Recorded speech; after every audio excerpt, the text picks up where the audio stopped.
Hello दोस्तों, नमस्ते, प्रणाम, जय श्री कृष्णा, राधे राधे। हमरे यूट्यूब चैनल पे रउआ सबके स्वागत बा। रउआ सबके बीच में एगो बहुत ही प्यारा भोलेनाथ जी के भजन लेके आयल बनी। ई भजन आप सब सुनी जा और कमेंट के माध्यम से हमके बताई जा कि ई भजन आप सबके कैसन लागल। हमरा भोला जी के अखिया लाले लाल बा, आसन मिर्गा छाल बाना। हमरा भोला जी के अखिया लाले लाल बा, आसन मिर्गा छाल बाना। गौरा करस हाथे जोड़ी, भोला जी टूटही पलनिया छोड़ी। गौरा करस हाथे जोड़ी, भोला जी टूटही पलनिया छोड़ी। हमर मड़ैली पतली पत हथवा लाल बा, आसन मिर्गा छाल बाना। हमर मड़ैली पतली पत हथवा लाल बा, आसन मिर्गा छाल बाना।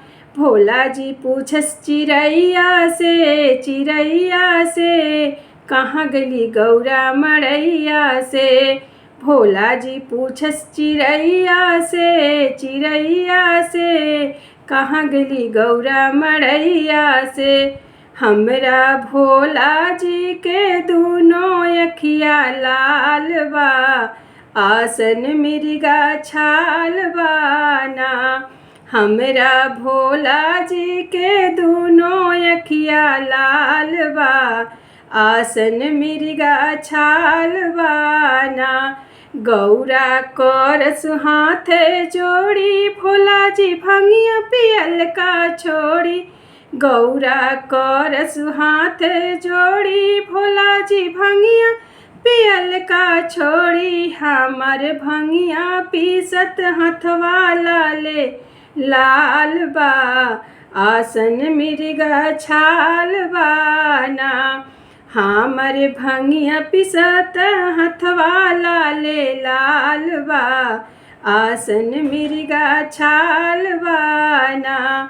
हमरा भोला जी के दूनों अखिया लाल बा, आसन मिर्गा छाल बाना।